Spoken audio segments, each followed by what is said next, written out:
This podcast is for informational purposes only. It is not intended to provide medical advice. It exists only to entertain and inform. For historian,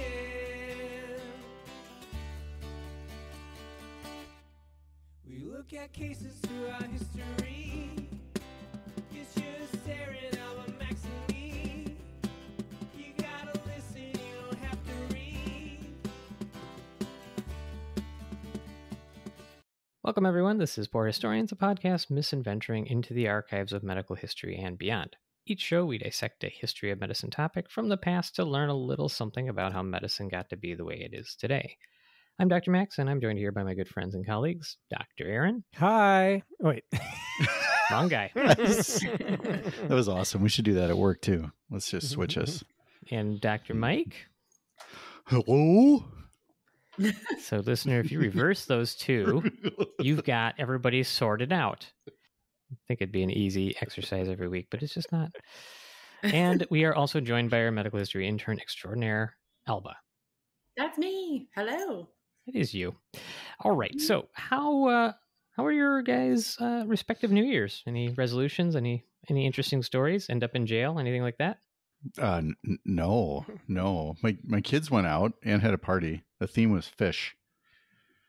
That's Okay. the whole theme. Just fish.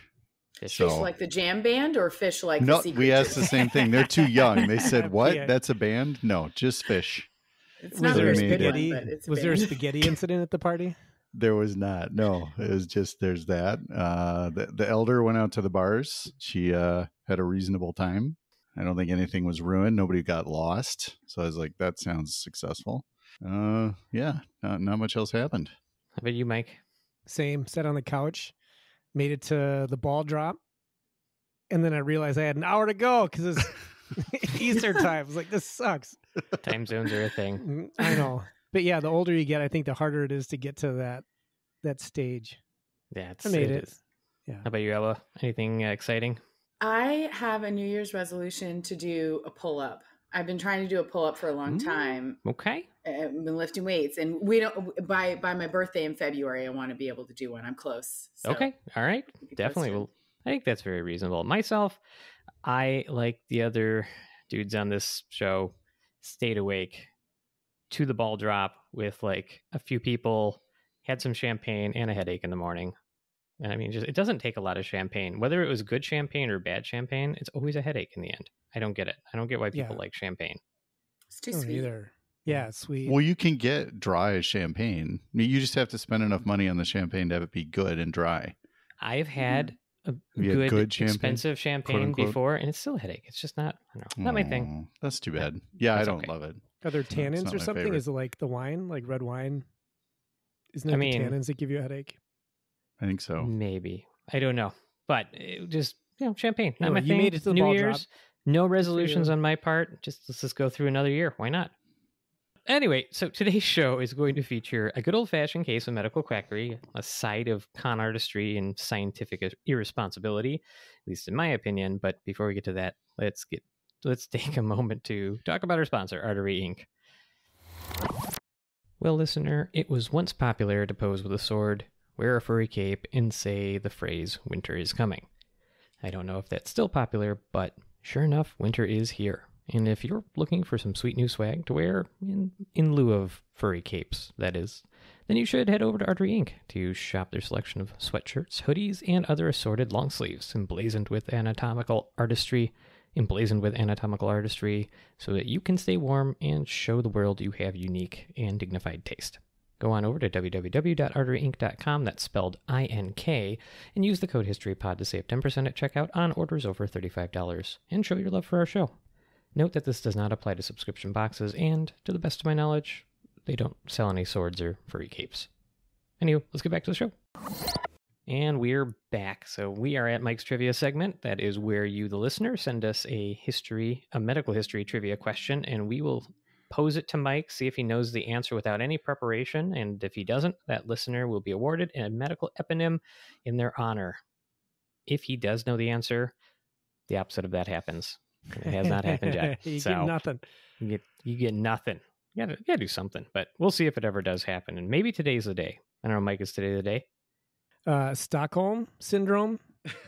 Jimmy Buffett, 1736. Actually, Final answer. one of those is not even close. But all right, today's question asker. They're going to think Is- that's rigged now. If it was rigged, you would have got one right by I now, know. right? It's kind of I rigged can't. against you, to be fair. Wait. How do you know this is like I'm a pool shark, right? Wrong, and then blammo. You haven't tried to extort money from us. Just do like- double or not yet. nothing with all the listeners. Not yet. Well, either. We'll see if today is the day. Hmm. So the asker is Rachel, who asked the question. This part is just a gimme, so this isn't part. If you get this part right, Mike, it doesn't count. But you have to answer the full question. So that is, what is a cholecystectomy, and when was the surgical procedure first performed? So cholecystectomy is removal of the gallbladder. Hmm. The procedure was first performed in 1492 by a doctor by the name of Alfred Coley. And Alfred Coley was like he had melancholy, they called it back then, but then they changed it later on because he was such a jerk that they didn't want to pronounce it. What country was melancholy. he from, Alfred? He was from Germany, but not Okay. from Prussia. Okay, yeah, you're right. Yeah, so because Germany didn't exist back then in the 1492. 1400s. Yeah. We all know that. Yeah. So yeah, Wait, first we don't all surgery, know that. I just learned that, but thank First you. surgery was a I'm not success. sure Mike knows that. Well, they used That's they true used a either. robot for assist, but they didn't have any robots, so they just used an abacus, and the abacus helped ligate the bile duct. Hmm. Final answer. All right. lot to piece through in there. You were not right. I mean, that's probably not a surprise. Was that but close though? The closest you got was Germany. Yes. I'll give you that you got that. That's the most redeeming part of your answer. But Mhm. this is kind of a cool one, actually. So the first cholecystectomy was actually done in 1882, July 15th, by a German surgeon whose name I put in the wrong place. Here it is, Karl Langenbuck. He was kind of intrigued by a lot of the literature before, which said in the 17th century they did some experiments and they were like, hey, animals don't need gallbladders. I didn't want to read about the details of any of those experiments, but suffice it to say, he was like, this will probably work on humans. So he did have a patient who had apparently had gallstones for 16 years. And the gallbladder is up on your right side, under your liver. It kind of stores bile from your liver. You use that to digest things, but some people, stones can form out of that bile. Anyway, this guy had those stones there for 16 years. It would have just gallbladder attacks off and on where the gallbladder's full, it squeezes, the stones are blocking it, it hurts a lot. And this poor gentleman was addicted to morphine as a result. But the Dr. Langenbuck said, hey, I think I can take that thing out. I got an idea. And the guy went for it. And so he made a big subcostal, meaning under the rib kind of margin incision in the right upper quadrant, a big T-shaped incision. He went in there. He actually did T-shaped. take out the gallbladder and ligated meaning tied off the arteries, the veins, and the bile duct. And from what I read in this like 1975 article I found about this history, that at least at that time, that was kind of how this procedure was still done, more or less, what we call open, where you make a big incision.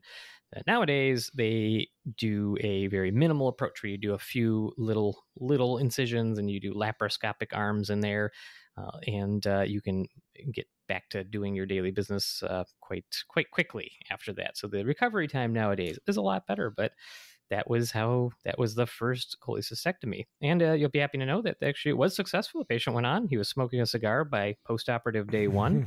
And Good wound healing right there. went on to do well. Yeah. This also was interesting. I'll bring this up just because it led to how gallbladder infections were treated before that, which was insane. Have you guys ever heard of a gall fistula? Mm-mm. I mean, I'm So- But it doesn't sound good. assuming, yeah, Depends on your definition of To good. what? Well, To so outside world. like they were described a lot in the 18th century. So before you could take out a gallbladder, if it got full of stones, a lot of times what can also happen is it can get infected because it plugs up and it swells up and then all your gut bacteria start invading it. And this becomes cholecystitis, which is a potentially life-threatening infection. And at that time when they couldn't take out gallbladders or do much about it, what would happen is some patients would develop an abscess in the wall of their gallbladder, or in the wall of their abdomen, and the gallbladder would form a boil from the inside of their abdomen to the outside. And so they would have this abscess that then the surgeon could lance, open up, and hey, there's a bunch of gallstones and pus in there. You just scoop those out and then let the wound stay open. And so the gallbladder then drains to the skin of the outside as a fistula.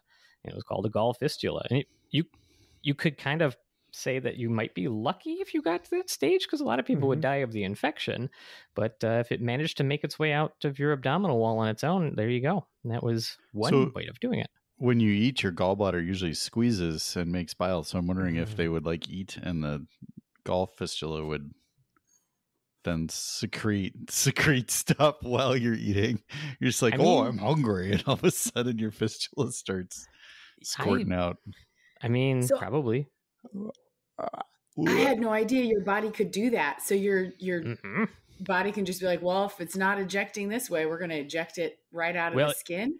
If an infection from within a hollow organ can push its way through the wall of the organ, and that on the other side of that wall happens to be your skin, and those two surfaces communicate and open together, then your skin can actually heal in and around that hole, that what we call a fistula.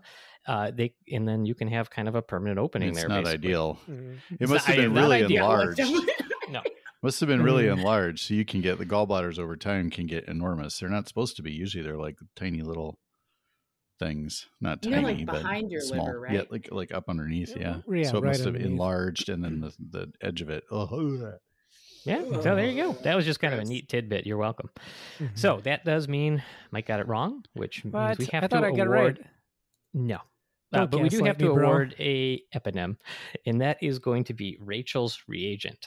I don't know if you guys have ever heard of this, but there is a natural law in medicine, and especially in the practice of medicine, maybe especially in the emergency room. I'm sure it extends elsewhere, but that is the more important a lab result is, the more likely a nurse is to receive a phone call about it being hemolyzed. And what that means is that you send the blood down to the lab, and the lab person starts to try to run tests on it, but they find out that all the red blood cells inside that tube of blood, they all exploded at some point while it was being drawn. They kind of fell apart, and it screws up the blood sample. And this really only seems to happen when it's like the worst time for some reason. I don't know why this is, but it just seems to be a law of the universe. But that's where Rachel's reagent comes in, because this substance is like mythical in nature. It's almost like one of those magical items in Dungeons and Dragons, that Mike, you definitely know about Dungeons and Dragons, right? I don't. Okay. I mean, it's a board game, right? Not quite, but we'll go into it another time. That dorks play. I'm going to argue with that as well. Anyway. Mike's a chaotic mage.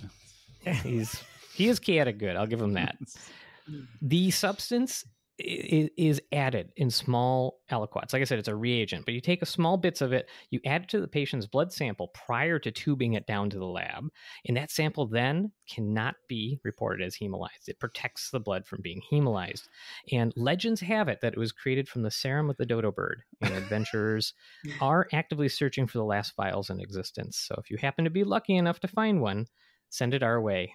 It's probably worth a lot of real money for that very real substance. Again, called Rachel's reagent. Oh man, we would kill for that. No, I guess Aaron would do things for that. Is what I we wouldn't. just heard. I would just redraw their blood and run it again. That's what ends up happening.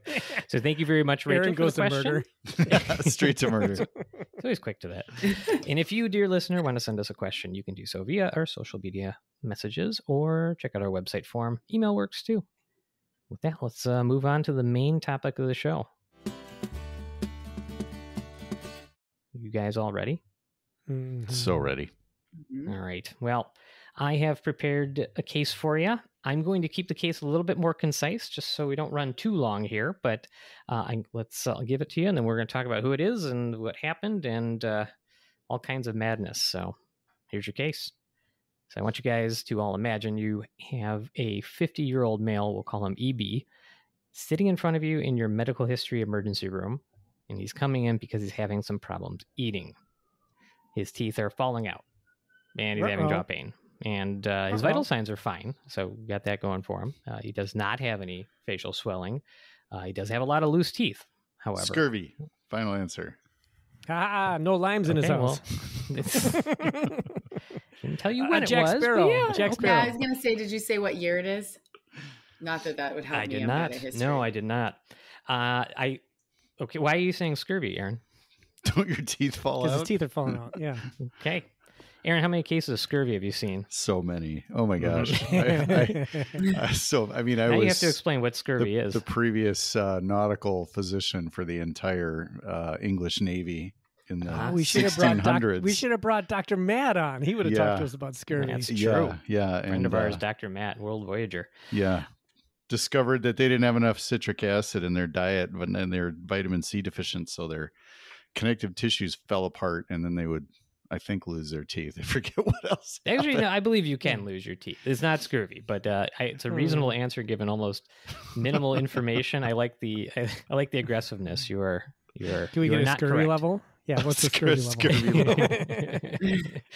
You give him Scurvy a is gin real. and That's tonic why with they- extra lime, and he gets Yeah. better. Yep, that's why they were called limeys, because they would get Mhm. sent to sea with limes. So they would. Oh.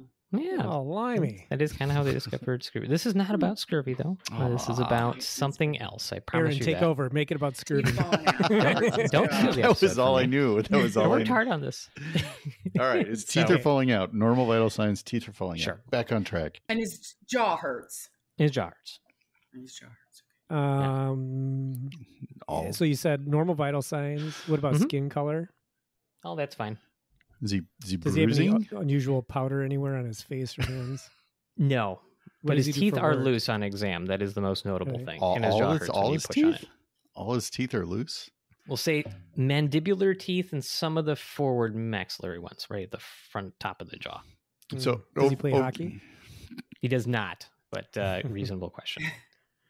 And what does he do for work? Or what do you do for work, sir? He You don't mind me asking. he is just really rich. That's his job. He's It's- just- he says, "My job is being a rich industrialist." That's Oh, what an I went to school industrialist. for. Oh yeah, industrialist. So what? He doesn't actually go. He doesn't spend any time in factories. He doesn't do any hands-on stuff. Well, I mean, he owns factories, but he doesn't like. Does he work in oversee them? them? So he I mean, like sits at from home.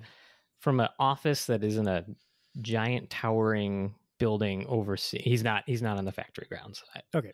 Why are you asking that? I'm just thinking about like heavy metal exposure. Like Yeah, lead reasonable. can sometimes cause some dental issues. Yeah, fair. Okay, all right. Well, I don't know. he offers a little bit more history to you. He says, "You know what? This all started when I fell out of a bunk bed 5 years ago." Well, did he hit his face when he fell out of the bunk bed? He did not. He hurt his arm. He hurt his arm. Yes. Ooh, when he hurt his arm, did he have X-rays performed? I could not find evidence of a diagnosis for that condition. It is possible he could have had X-rays performed. I could not find Not evidence. of it. definitive. It's not like he went out and then bought an X-ray machine, was X-raying his face over and over again because he thought it looked cool. No, he did not All do right. that. But he did go to his doctor, who gave him a new medication which was supposed to stimulate his endocrine system, and he really loved that stuff. What kind of medication was this?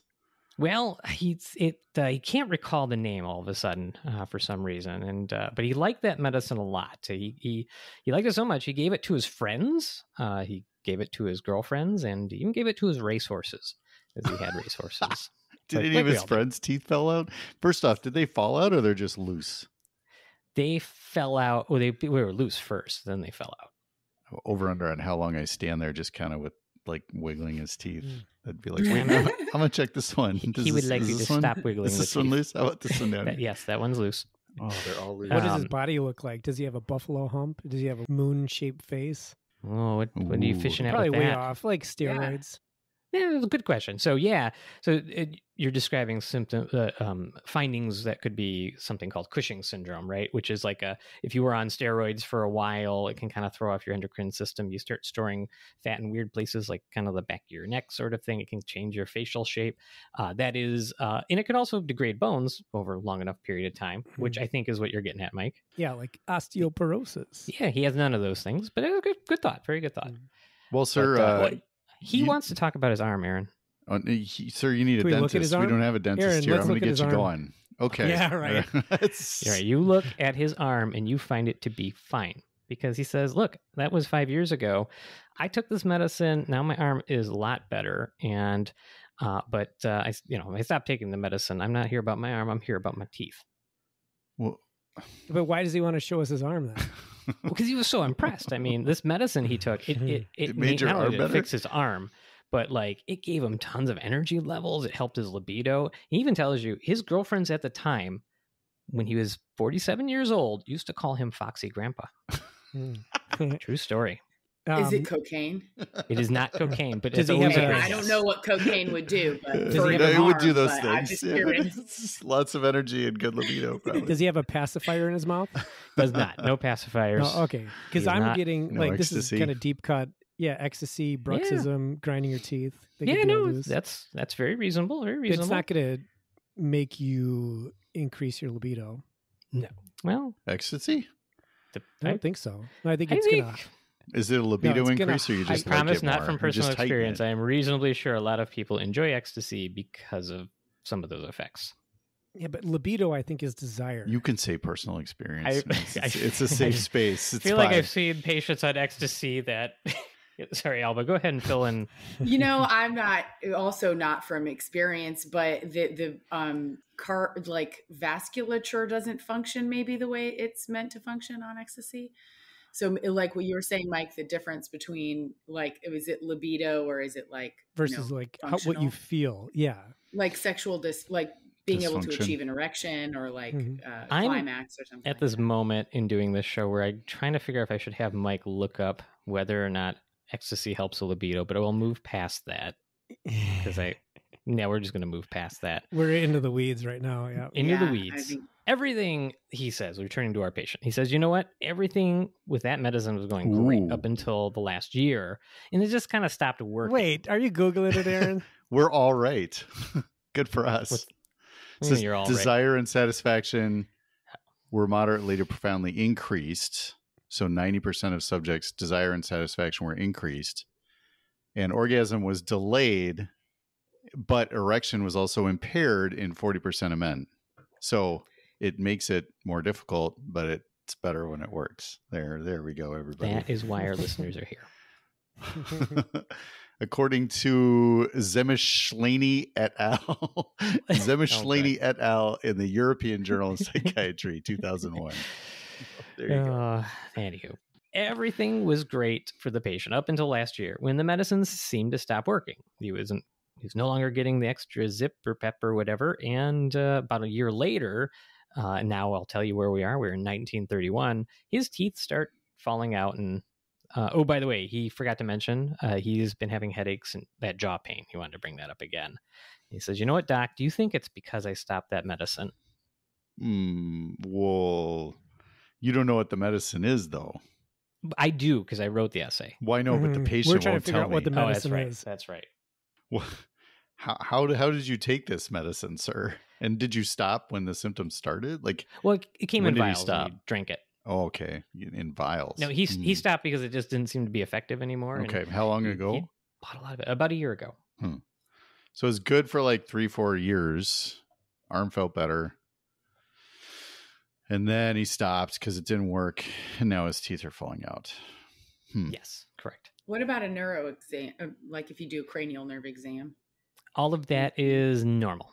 Okay, I was thinking because headaches and jaw. So, yeah, headaches, neuro exam, very reasonable to do, but no abnormal neurologic findings. And honestly, he seems fairly okay to you. Like he doesn't look like a super sick guy.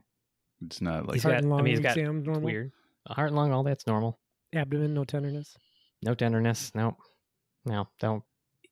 I'm going to tell you one thing. It does have something to do with the medicine. I'm going to tell you that much. Yeah, we figured that. But it's All right, it's a so- vial. Oh, so he's been drinking it. vial. This is like when you suck Mountain Dew through your teeth and it causes cavities. Is that? Is that a thing? I don't know. I don't know. It probably weird. is. Well, speaking of the medicine, we'll start. I'm going to start divvying out some details to you. Okay, Mhm. so let's talk about the medicine. So what you'll come to find out is that this patient, has been taking this very special medicine. It's not available by prescription at this time. Mind you. Ah. He did Can get you it from his in doctor. gas though. stations? Oh, No, he got it from his doctor. His His doctor? doctor works at a gas station. Oh, they would have had gas stations, but anyway, he is Wait, but it's not available by prescription.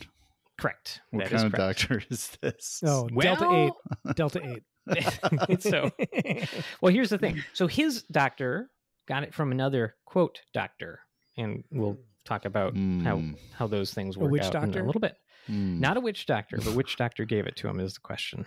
So you see, this story is taking place in a time before the FDA had the power to regulate what you could legally sell as a prescription or otherwise medication. Oh, you mean like now when it can totally regulate all supplements? Oh, wait. That's part of that No. will come. That deviation does come later. It won't be a focus here, but this is basically before there was an FDA. To be clear, so if you were an enterprising con artist, you could come up with a formulation and patent it as a medicine, which allowed you not only to sell it directly to the public, or better yet, if you were smarter, you'd sell it through physicians, but you could do so without ever having to certify its safety profile or even limit its availability by requiring prescriptions. So, because those safety measures are tedious. So you don't have to do that in the era of patent medications. So our patient in this story is named Eben, which is, Albie, you'll love this, short for Ebenezer. That's Sneezy's name. That's my dog, Ebenezer Longbottom. That's I am going to tell you that you're glad this story is not about your dog. This story is about Eben Byers. And he has been taking this patent medication, which, he just remembered the name is called Radithor, for 3 years. Pretty much multiple times a day around the clock. So, I guess Multiple times a day around the clock. Is that thallium? It's not thallium. Not thallium. But here's the thing. If something is supposedly good for you, it's usually best to take as much of it as possible without moderation or concern, right? I mean, it's a good general. Yeah, good general rule. Sure, yeah. Just that's take a good it idea. as much as possible. So I'll ask you, what do you think is so special about Radithor? Aaron, I think you said it. Radium is what I was thinking of. But why would it make him feel good? Well, Radithor is basically radiation in a bottle. It is distilled water with a guaranteed 1 microcurie of both radium-228 and 226 therein. And so stringent is the manufacturer that they are willing to guarantee that you are getting irradiated, because they had $1,000 bounty out to anyone who could prove that their bottles were not radioactive. Oh, so this seems they just made sure bad. that you got a little bit of radium in every one of these bottles, and that's standing by your brand. I mean, your brand is being scientifically negligent, but to my knowledge, in researching this, the bounty was never claimed, so that's something. I mean, did they know radiation was bad at this point? No. Well, wait. I mean, you're measuring it in Curie's, and she died of radiation poisoning, right? When did Marie Curie die? I don't remember the year. Don't have it in front of me, but if it's pre-1931, then we're in trouble. It's pre-1931, Mike. Then she was already dead. So this is like a big no. This is just a big no. This is bad. Yeah, this is really bad. Yeah, this is really bad. This is around a time. So I will get to a little bit of Curie, and talk about how that came about. But let's talk about Radithor a little bit, and then we'll figure out how we found out. Oh, this was bad. This was just really bad. So you could find printed advertisements and articles around 1928 for Radithor. In one example, it was said that the radium inside could, quote, add 15 years to anybody's life. And inventor that, at least as far as I could tell, did not have anything to do with making this medication in quotes, Radithor, wrote that the, quote, radioactive water makes old men feel young, peps them up, tones up the system, reduces high blood pressure, and softens hardening arteries. Now, it probably softens things. I was going to say the radium will do things to the body, and I mean, unfortunately, will soften bones for sure. But yeah, all of this was yikes kind of stuff. And it's, a good general rule to live by is that in the world of medicine, if something is said to treat many different conditions that have a lot of different underlying causes, it's more likely that treatment does nothing at all. I mean, except for my orgone chamber, that is the one exception to the rule. But Radithor is worse than that, because not only did it not really treat anything, it was just really dangerous. So it did a lot of damage. It was the bad combination. Yeah, it's a very not bad that it does combination. nothing but give you hope. This does give you hope and destroys your face. Yes, it definitely does. This is still going on though. Like I just saw an ad for like hydrogen water on social media, and who knows, right? Well, does But they'll hydrogen say- water have I was gonna say radiation water in it? has to have some Apparently hydrogen. it in it. gives, it Yeah, gives- I know, but right. but the experts will tell you that it's inaccessible because it's in H2O. So you got to have the extra hydrogen, and that Well, gives I you mean- a pep in your step, Yeah. gives you more energy, gives you all these things. 1,400 experts. Yeah. Anyway, I'm just saying. Yeah. I'm sure those experts, Mike, are dubious at best. What made it We'd love to see patent? the Was there credentials. was there an actual patent? Like, is this like patent Yes. office patent? Like you basically just you're like you I could go out. invented- You could say, "This is my fancy. This is my Radithor. This is my radium water. I patent this process for making it. I patent this recipe for it, and it's mine. You take it, and there you go. That you did not have to prove it's safe. You didn't have to prove it works. This is an era when snake oil type stuff was running rampant, and so all of that goes back to the mid 19th century. But we're going to talk about kind of where this ends, and I will say, spoiler alert: Radithor has something to do with that because it just was so horrendously So bad. it said 1 microcurie. Yes, That's actually not a lot. not a lot. Maybe on its own. It's also a unit of radiation we don't use a lot. I tried to Yeah, how find many a conversion grays? to it. Yeah, I tried to do a conversion, and then there's a lot of equations, and I was like, I'm just going to move on with my essay because I was like, I don't know, but the amount that this guy took will be part of the impressive bit. So people didn't quite appreciate any of this at the time because radium and radioactivity as medicine were really in vogue, and just generally radioactivity was kind of all the rage. And after the Curies discover radium and its initial radioactive properties, I believe 1899, I forgot to write it down, but I think it's right at the turn of the 19th century, everybody wanted to use this because they found so many things that radiation did. They just didn't know the long-term problems. So we did this episode a while ago now on the show on the Radium Girls, which did touch on the hazardous ignorance of what radiation could do to a body at a time when they didn't fully understand it, and it was just everywhere. And this was also a time where your local shoe store had x-ray boxes for making sure those shoes had a really snug fit around the metatarsals as they x-rayed your foot with the shoe in place as much as you wanted until I guess it warmed up. Hey man, I would do because- that for ski boots. I would just because those things are terrible to fit. I mean, I'd you just could go ahead and probably- X-ray it. don't you just It's worth it.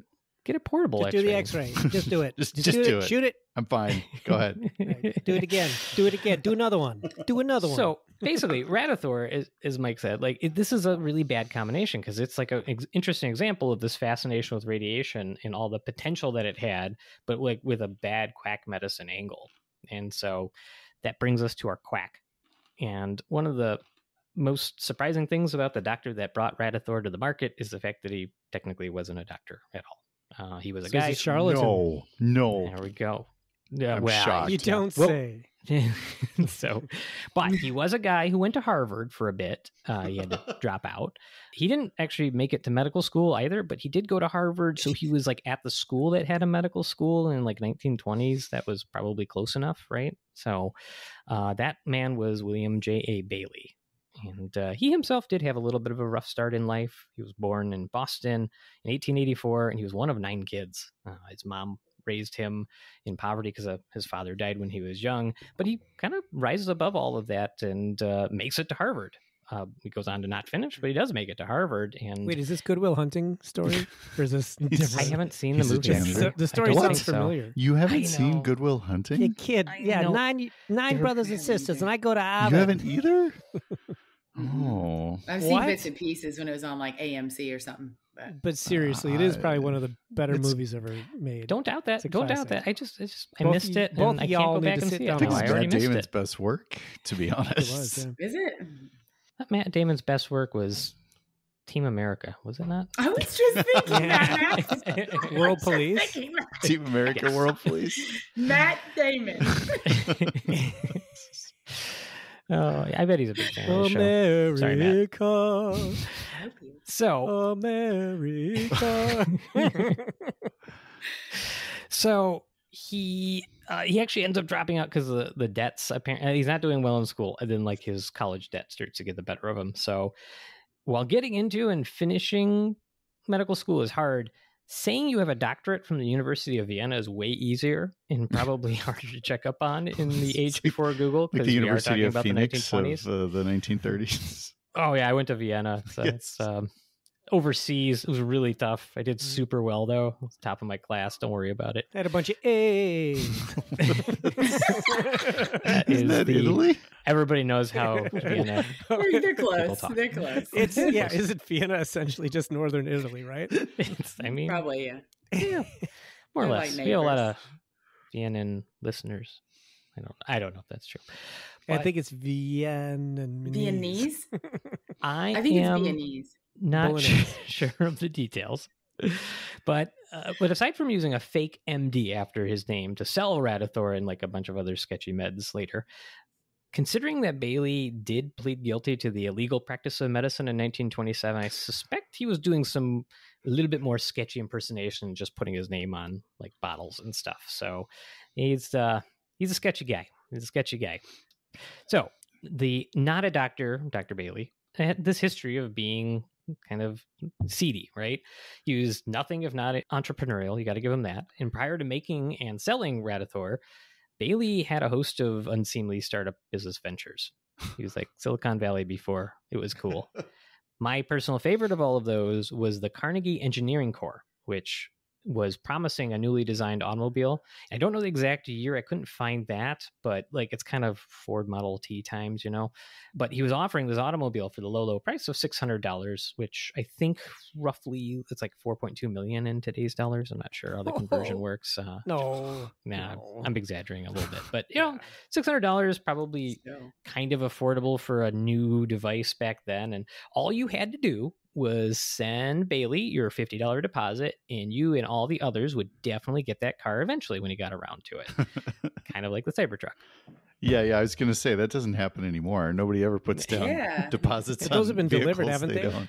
Yeah, they have. It took a little bit longer. So that is the difference, because Bailey's car never actually Never existed. materialized.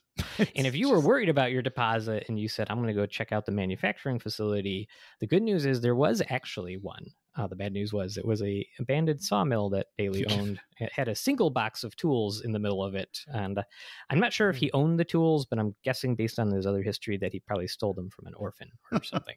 He did pay a fine and spent 30 days hard time in prison for that venture, and was ultimately undeterred, because I believe that was the worst consequence he may have ever faced for anything that I'm 30 about to days talk about. That's it? That's before all this. Yep. He Absolutely. said hard labor though, so like that 30 days. I said could hard be time in pretty- prison, but I hard think time. I'm editorializing. I mean, that's the only prison time he did. That's not very much. I feel like Not very much. It's not very much for stealing a bunch of people's money. Look, you irradiate a bunch of people for no good reason, and we're But he hadn't done that yet, right? I know, but I'm saying like that's you fail to sell somebody a car, there are consequences. That's why. But not many people even knew what a car was then, probably. So like, whatever. I guess I'm not going to get the thing I don't understand. So, as I mentioned, radium were kind of a craze at the time, right? So Bailey thought he'd get in on it, and there's actually a really kind of fun crossover and callback here that I hope Mike appreciates. In 1922, Bailey founded the Associated Radium Chemists Company, and while he was workshopping a way to turn a profit with some of whatever he could make from this radioactive substance, he gets in touch with a guy named Dr. John R. Brinkley. We know him on the Yay. show as Dr. Goatballs. Mhm. He was Yep. great. Did he ever run Absolutely. any ads on his station? I did not get that far. So yeah, Dr. Brinkley was known for having a radio station for a long time, actually.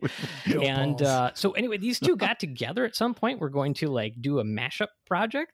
And just said They mashup. could have irradiated the Goat balls. Yeah. well, you They're never more, know. They're but more it- potent that way. They are different after that, that's for sure. But sadly, this doesn't work out. And Dr. Brinkley would go on to do his own quack path and convince people to let him surgically put goat testicles into their bodies for reasons. Which one's seriously. worse? Yeah, Which that's one's what I worse? was just wondering. I'm like, if Well, I had to I think take a fewer quack people took treatment- him up on the goat testicles implanted. So I'm going to say that the general scope of damage is probably less for Brinkley. But do you think that he knew how bad radiation was at that moment? I thought you were going to say, regardless do of- I think that Dr. Brinkley knew putting goat testicles in people was wrong? I do think Yeah. that. Do I know that Bailey did? I don't necessarily know, but I do know that he has a long history of making a buck defrauding people. and defrauding people. So even if he had an inkling, I Cared. don't know that he would have cared. Mm. I don't know that for sure, though. Well, but by the 1930s, Bailey had 3 different companies selling radioactive products to the public. And by far, the most successful was Bailey Radium Laboratories out of East Orange, New Jersey. Of course. It's coming from New Jersey. Yep, it made Radithor and it sold it at a pretty crazy profit. Bailey's company was believed to have sold 400,000 bottles at $1 each. And this actually, I did look up this conversion. That is $6.9 million in today's money, which is a pretty good Nice. sum in the 1930s. This is a Nice. 400%. I didn't notice that. 400% profit margin, which is not bad for a literal poison being sold on the market. That's kind of where we are with Bailey. So let's go back to the patient and kind of figure out what happened there. So, as I said, the unfortunate patient here is Eben Byers. And things, spoiler alert, will not go well for him. He is born to a wealthy family in 1880, so things started out okay. And he's like a Ayn Rand fantasy come to life. He's like a wealthy industrialist who became president of his father's company, the Girard Iron Company. He was therefore incredibly wealthy for the time. But he was somewhat talented in other ways. He was an avid sportsman, especially golf. He did win the National Amateur Golf Championship in 1906. That's back when golf clubs Nice. weighed like 30 pounds each and didn't have any carbon fiber and probably used sandpaper instead of grip tape. So like that's actually pretty impressive, to be honest. Golf was one of the most dangerous sports on earth back then. Did you guys know that? No, What? really? Really? No, that's a lie. No. But It's- he was a Now it's Yale... just dangerous for marriages.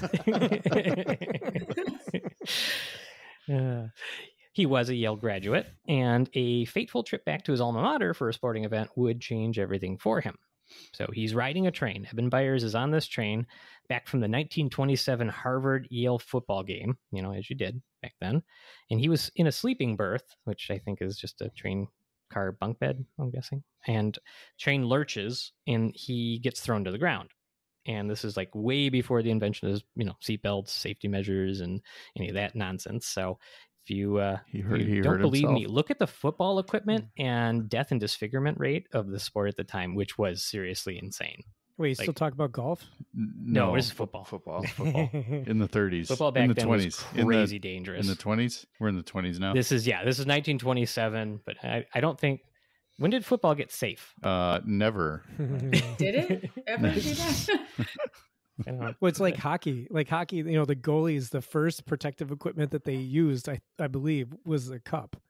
And it wasn't for like 100 years. 100 years goes Yeah. by, and finally they're like, we should put something on our faces. Yeah, watch hockey from the 60s and 70s with goalies with no masks or just that like little plastic face like, are plate. you kidding me? Yeah, it's insane. Just people were different back then. Mhm. Well, anyway, he falls out of this sleeping berth and he hurts his arm. It wasn't really getting better. This is where I was kind of saying earlier, Mike, I couldn't find a diagnosis. I couldn't find that he broke it. And I was honestly curious because this was a time when they were using x-rays and orthopedics was using x-rays. I didn't really see that that was said. But, his doctor was a guy named C.C. Moyer in Pittsburgh. And Moyer gave Byers this medicine, Radithor, instead of doing something else, I guess. And it was, as I said, not a prescribed medicine in a traditional sense. But Moyer and other docs of the time would suggest it and other similar patent medicines to their patients who would then buy the medicine from the doctor. And wouldn't you know it that William J.A. Bailey would offer these doctors a 16% kickback on each bottle it's sold had to to their be, yeah. patients. Yeah, like this is Yep. a retail wholesale type deal. Has to You be. got it. And there were a lot of other docs doing this. And so I'm sure there was no opportunity for corruption. And this was a very objective patient encounter leading to the recommendation of Radithor. I mean, it probably lived scientifically. up to the state of evidence at the time. This is Yeah, it could have. Yeah. There was none. Yeah, we got a panel of Yeah. experts, and they're all standing behind them in suits, like looking menacing. They all said it's fine. Just use it. It is very much probably how it did go down. So the story I made up at the beginning of him going to the ER, it does actually kind of play off a time when he did start to have his teeth fall out. So that's in 1931. And he had stopped the Radithor a year prior because he just, as he said, it just didn't seem to give him the same zip in his step or moxie or whatever it was supposed to do. It was, however, filling his skeleton with radium and its accompanying radioactivity. So unfortunately, it was doing damage behind the scenes. What was the zip? Was it from radium? Well, Was there so a zip? I did read some stuff, and people would say, I mean, they drink this, and I don't know if it was a placebo effect where it's like, I want this to help, so I feel better when I'm taking it. I don't know necessarily that the radium inside really did make them feel any better because these were small doses. I mean, they're not in any way safe doses, but they're not like, it's not like a glowing heated bottle of radium, but it's possible. I'm gonna say definitely don't drink radium. But did you put other stuff in possible it? But I Yeah, want you it in can my step. feel I want different. moxie, Yeah. Max. I want I don't moxie. think- no, don't. But could Do there Moxie be cocaine elsewhere. instead. yeah, cocaine or Yeah. something? Yeah, That's a that's. better idea, it sounds like. I think in this case we could say that. So yes, cocaine's yeah. No, It's not good, but if debate. it's Is between the cocaine two, safer than radium? actually probably. Don't do either. How about that? Yeah, Don't do do either. either. Okay, Because I don't was do going to say, either. I don't know Yeah, if it is. Well, Eben Byers begins to worsen even further. So he's complaining of his jaw pain, and it turns out he's basically suffering from osteonecrosis, which is like death of bone. And that's from the accumulating radium and the radiation damage it's doing to his jaw. And this is very similar to what affected the Radium Girls, as you might recall if you've ever heard the story or whether you heard our episode or not, because they were painting on these glow-in-the-dark dials with this radium paint. What they would do is moisten the paintbrushes at the corner of their mouth to get a fine tip to do this work, and they were over and over dipping it in this radioactive paint containing radium, and it would eventually cause death of the bone of the jaw and then disfigurement of their faces. And so in this case, though, Byers is drinking this stuff over and over and over again, and so it's just starting to deposit all over his body. And he's at this point, again, a year from the medicine, he's starting to lose weight. He's developing headaches, and he eventually has to undergo some very drastic measures to deal with these problems. And this leads to an insane degree of disfigurement. And I'm not exaggerating this. Like he has surgeries to remove all this necrotic bone that includes removing his entire mandible, almost all of his maxillary jaw, and surrounding soft tissues are basically all horrendously damaged in this area. And he's left with 2 of his front teeth on the upper jaw and basically nothing else of his lower face. And I'm going to tell you, there are pictures of Eben Byers in the aftermath of this on the internet. I'm not going to exaggerate. They are extremely graphic. So, and I'm a seasoned ER physician, and it was like, wow. So I don't Google things you don't want to unsee. You cannot unsee it. So just, it looks like something that Wes Craven would come up with. It is in a horror movie. It is truly one of the most horrendous living injuries I've seen, in somebody at the time, because he was living when that picture is taken. It is truly awful. And so while this disfigurement is happening to Byers, all the winds of bureaucratic change are mounting against people like J. Bailey and these patent medicines, but slowly, as it tends to happen. Way before all of this episode, there was the concern for these patent medicines, such as Radithor and others, and that they were just snake oils. They weren't really treating anything. In the case of Radithor, just dangerous. In 1906, the Pure Food and Drug Act gets passed, which went on to help with the rise of the FDA, and that begins to spell an end to the patent medicine era. But it won't be until 1938 that all these products marketed as medications would have to be shown to be safe and effective through research. So, got some unfortunate time for these things to cause real harm. But there's some good news. We still have some products left over from that time period. You may enjoy Vicks Vapor Rub or Milk of Magnesia. There's a few others that are still used today, and they were patent medicines way back when. They were patent medicines way back when. And what happened was, as the legislation started to say, you have to prove that your medicines are safe and effective, they basically said, okay, well, they're not medicines. They're I don't know what they're not medicines, Supplements. They're but supplements. they basically changed the formulations to take out things that were medically active or, that could be construed as medications. And so they had to scale back also the claims on what these things could do. So it's like, I don't know what the claims for Vicks Vapor Rub were, as what they could fix in the 1930s, but they help you feel better when you got a cold. Cool. Can make your chest feel greasy and you don't want to roll over because you're going to stick to the sheets. Correct. Yep. Yeah, That's it's it. helping. That's what I get from it. Is that when did they take the cocaine out of Coca-Cola? I was wondering. around Is that that, time? I do not remember if that is tied in with this. I want to say I did see Coca-Cola come up. I didn't investigate that, so I'm not gonna speculate. Aaron's probably gonna Google it because I can just see his eyes shifting around. No, it's not his eye shifting. His face gets bright because the screen comes on. I don't know, man. The internet will tell me things I want to hear. If you look up patent medicines you're while right. I'm going, you can probably find out. But all of this is to say, it doesn't help Eben Byers because he is far past that point at this time. In the brewing atmosphere of patent medicine skepticism, the FTC, that's the Federal Trade Commission, formed a case against Bailey. And as part of their investigation, they actually sent in a reporter to interview Byers at his oceanfront mansion in Southampton, Nice. Long Island. The guy writes, quote, his whole upper jaw, excepting his two front teeth, and most of his lower jaw had been removed. All of the remaining bone tissue of his body was slowly disintegrating, and holes were actually forming in his skull. Oh. A more gruesome experience in a more gorgeous setting would be hard to imagine. Oh. Not long after that, Eben Byers died of cancer at age 51. And I'm not sure what kind, but I can only imagine there were probably, unfortunately, lots of potential ones. The estimated level of radiation due to the radium ingestion was 3 times the lethal limit. And, I definitely know the lethal limit of radium, like in bones sure. on top of my head, Yeah, but of I'll just course. go ahead and put it out here just so everybody. I mean, we else see knows. that all the time. Yeah, I have We no have idea. So here's what it is. I was like, what? Why do you know that? Not at all. We All we doctors don't know know this. those We things. have to know these things. No, I don't. People, I always like, one of my favorite jokes is that a lot of like friends who are non-medical, I don't know if it's for you, Aaron and Mike, but whenever you get asked general questions about medicine, it's never anything you've ever learned. You know what I mean? Yeah. It's sort of like, Yeah. We've Stuff you learned would never all know. this incredible, interesting stuff, and all I do is get stumped by friends with like really interesting but simple questions about the human body. I'm like, you know what? I don't know. We didn't talk about why once in a while your eyebrow twitches and feels weird and then goes away. I can speculate, but I don't know. Not gonna And kill ya. I always joke. There's like, nobody asks me anything I know. It's the problem. I've gotten so good at confabulating that Really? people just assume, you don't No. say.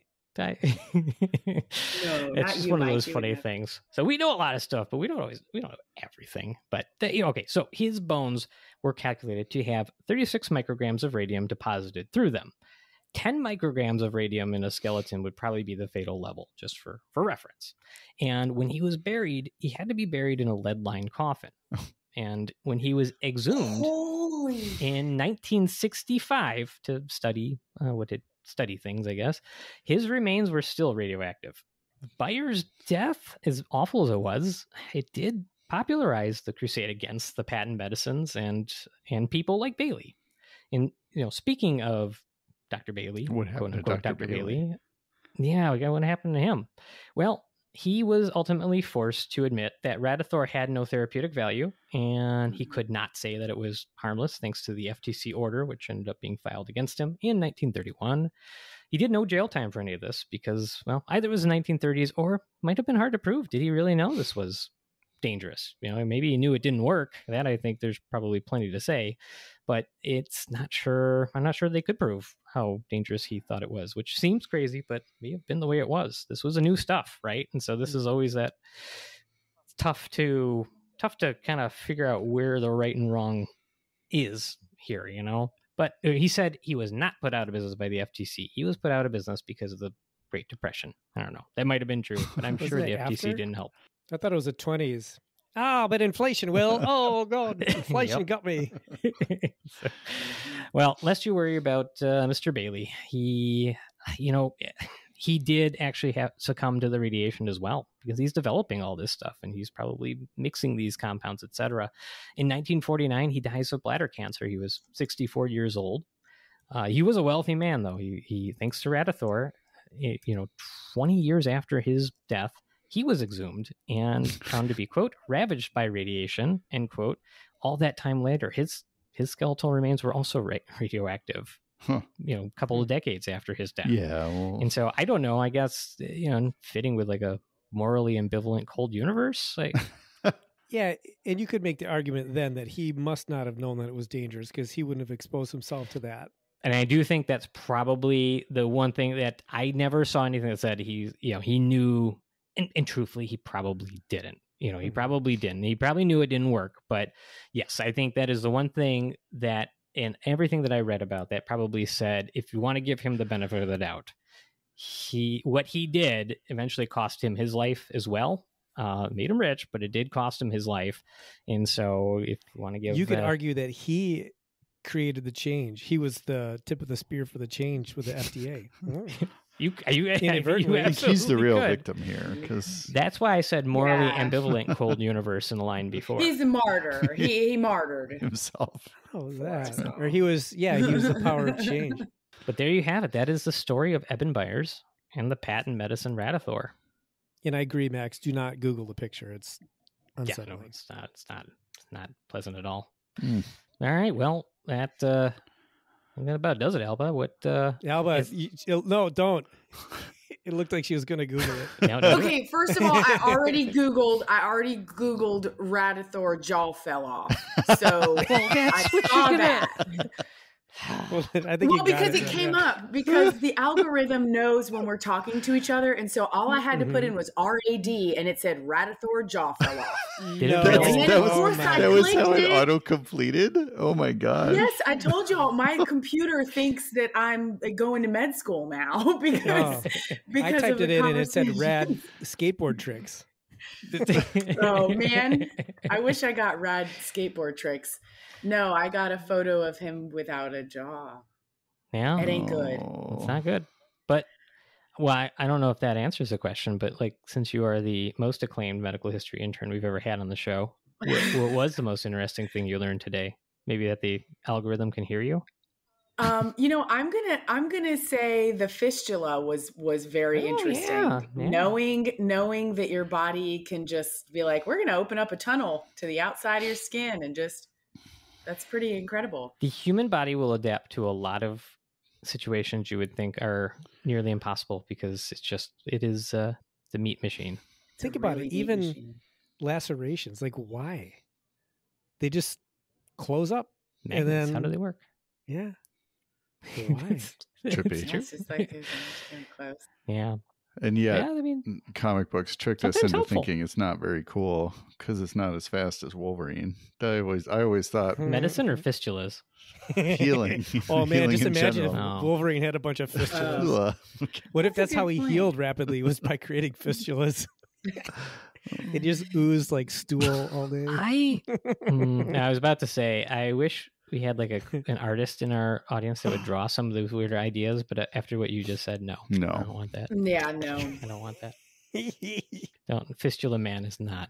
That's So the comic not. It's close to the Well, worst yeah, superhero. because you could do Radithor from New Asgard. Yep. Wow. Fistula Man. We appreciate everyone listening and would love to hear from all of you out there. If you'd like to check out our merchandise or provide feedback, we can be reached through our website, www.forhistorianspod.com. There you can send us messages, find links to our social media sites. We are most active over on Threads nowadays, just so you know. We do work to respond to all posts on our various social media accounts, and if you want to participate in the show, use our site to send us a medical history trivia question for Mike. Our email's there as well if you want to use that. If you do have time, please go and leave us a nice 5-star review on iTunes, whichever platform you choose, and if you enjoy what we're doing, take some time to tell someone about the show. Maybe start an episode on your phone and put it like real quiet and slip it under their pillow at night while they sleep. They'll wake up with all kinds of subliminal medical facts, and you'll be humming the theme song that Mike wrote, and you'll be a new fan. You'll be a new fan. Well, until next time, the poor historians are signing out. AMA.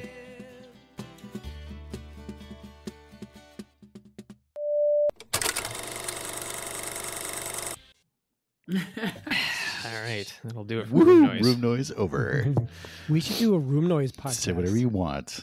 Where it's just ASMR room noise. podcast. Just I think my easy friend had an shaking. idea to like do a podcast. Like he's got kids, and my other friend who has kids, all they want is peace and quiet. So their show is just going to be a TikTok where it's just two dads sitting in peace and quiet drinking coffee. Mhm. That's it. Every episode is the same. They haven't got it off the ground yet. Yeah, well,